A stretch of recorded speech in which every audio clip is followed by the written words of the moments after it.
It's Conduit News Radio with Paul Harrell.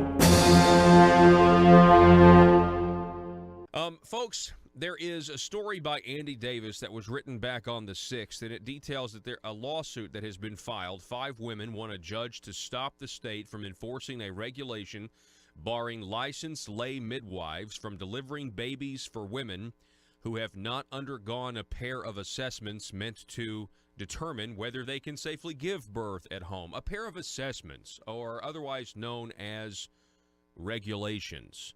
The attorney in this case, her name is Kesha Chiapinelli, and she joins us now via phone. Kesha, welcome to the program.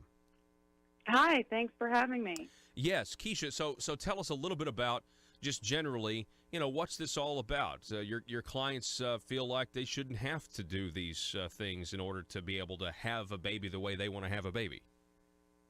That's right. So it's really just overregulation of the midwives, but it affects the consumers and women who hire a midwife. So you have to jump through all these hoops when you go out and hire the licensed midwife. And some of those hoops include going to your local health unit to have what are called risk assessments. And those risk assessments are performed by ADH clinicians. They're usually nurses. And there's absolutely no way to opt out of the risk assessments in their entirety. So it's basically compelled medical treatment. Compelled medical treatment. Yeah. This is ridiculous. And aren't midwives right now already subject to licensing in some degree?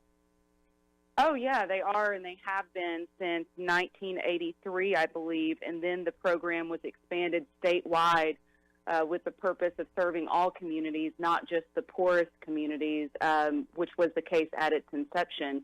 So we've had licensure of midwives in this state for quite a while. We were one of the first states to do it. And they're not lay midwives anymore. They all have the credential of CPM, or Certified Professional Midwife. And so the title of this is a bit misleading as well, but the Department of Health continues to call them lay midwives. So in a lawsuit filed Thursday, Pulaski County Court, the women also want Judge Chris Piazza to lift a restriction prohibiting midwives from delivering babies for women who have previously given birth via cesarean section. Yes. So tell us about that provision. Yeah, so women in the state who have had a C-section are completely banned from hiring a licensed midwife ever. It does not matter what their current health status is. It doesn't matter what type of incision or suturing was done in the previous cesarean section. None of that matters. They absolutely cannot hire a licensed midwife. And I can't think of any other class of people who are just forbidden from going and having a conversation with a provider. Now, sure, lots of providers are not in a position to take on specific clients, but the client and the provider have an opportunity to have a discussion about that, and a decision is made. But women here who have had cesareans don't get that opportunity. And it affects a large number of women because about a third of women are having babies via cesarean. And Arkansas, our statistics are about the same. And if you've had a cesarean in Arkansas, you're likely going to have a repeat cesarean because the hospitals have what are called VBAC bans. Vaginal birth after cesarean is the acronym. So they will not support a woman in her decision to attempt to have a baby vaginally. They push for the elective cesarean that's scheduled. And midwives, we believe, would support women who want to have a baby another way without another surgery, but they're not given the opportunity. Wow. Okay, so there's a ton of questions I have. Yeah. Well, the first thing is, okay, I'm assuming that the state is going to say, well, that's because it's unsafe. If you've had a cesarean before, it'd be unsafe to have a vaginal delivery at that point. Is that true?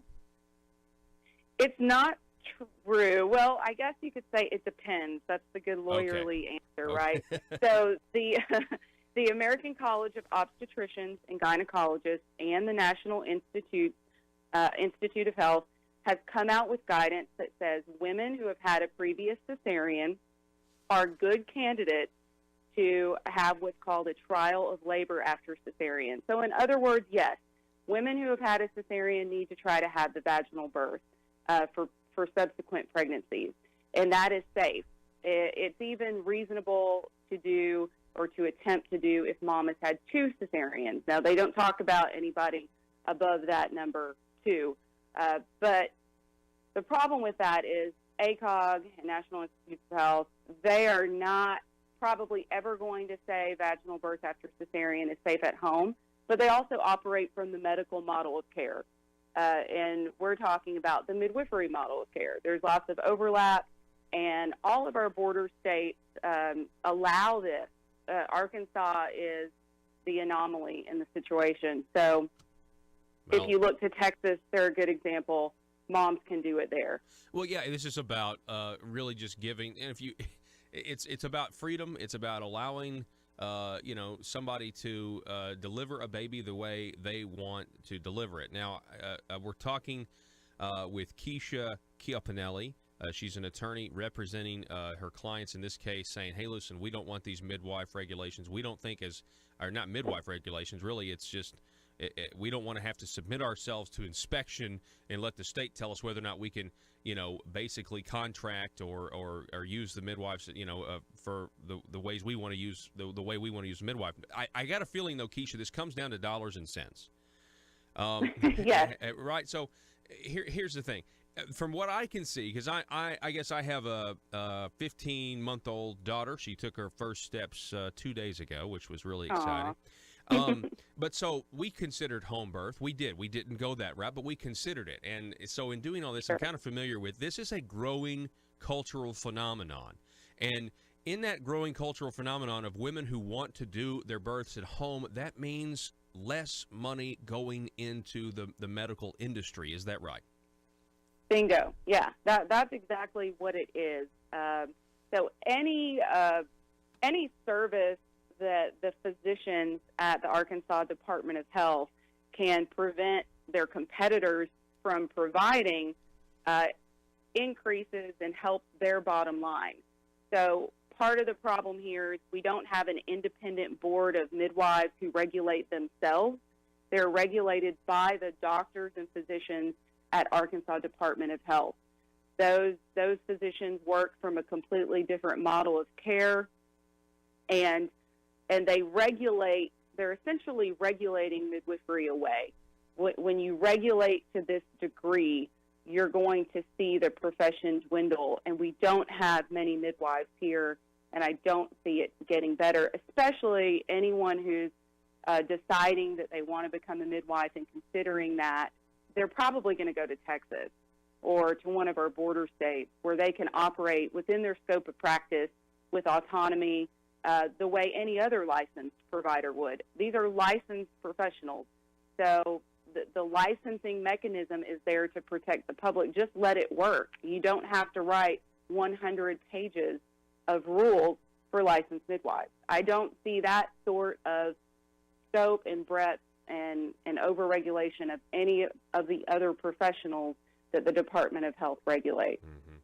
Yeah, I have seen increasingly, just from the medical community, and we're actually going to be talking with State Representative Dan Sullivan coming up at the bottom of the hour. He's tried to expand scope of practice for APNs, and everybody fights it tooth and nail. They don't want more choices out there is what it seems to me. And I would love to see the statistics, honestly, as to what is the reimbursement rate when a woman goes through a cesarean versus a vaginal birth, because I have a feeling that surgery is a lot more expensive. So if you've had one cesarean, well, of course, there's now a financial incentive. Let's not ignore it to have more cesareans because that's more money.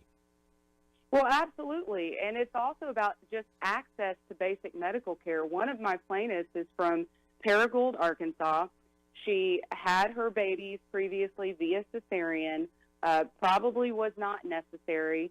And the two biggest OB practices or OB groups in Paragould recently dropped all Medicaid clients. And so there is actually a shortage of obstetricians in Paragould to care for the pregnant community. And a makeshift clinic was put together by St. Bernard's for these women. So now my client drives an hour round trip to a clinic, sees a different provider every single time, does not know who will actually deliver the baby, and it may happen in one of these hospitals, and there is no provider in those hospitals that will support a woman who wants to have a vaginal birth after cesarean. So the obstetricians are not there. There's a void. There's a dearth in the community of just good care for these women, and they can't use the licensed midwife who is there precisely for this purpose, to serve these communities. You know, at some point,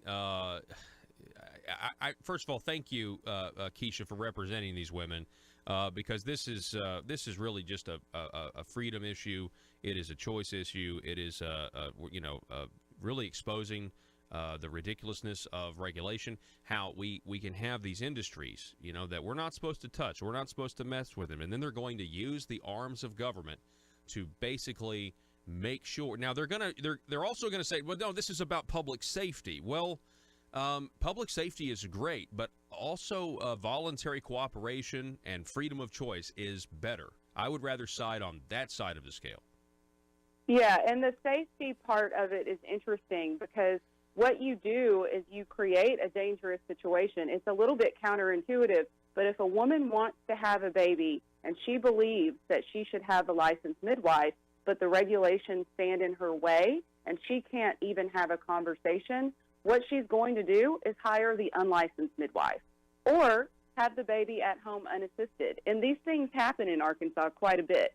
I think the agency would agree that that's unsafe. But that's what the regulation does. Or midwifery clients are very, very smart, contrary to what the Department of Health may think, and they will read the 100 pages of regulations, and they have a playbook of exactly what not to tell the midwife in order to continue care. So now you have a situation where mom is not transparent about her medical condition or things that have happened in the past in an effort to keep the licensed midwife. So this regulation is not safe. Kesha Chiapinelli, I really appreciate you being on the program, and I'd love to have you on again soon. Keep us posted as this develops, and good luck in representing your clients. Thank you so much. Thanks for having me. All right. I really appreciate it. Yes, ma'am. Okay. All right, Kesha, be safe. Folks, we're going to take a break. The number 870-275-9799. If you want to sound off about this or anything else, let me know. 870-275-9799.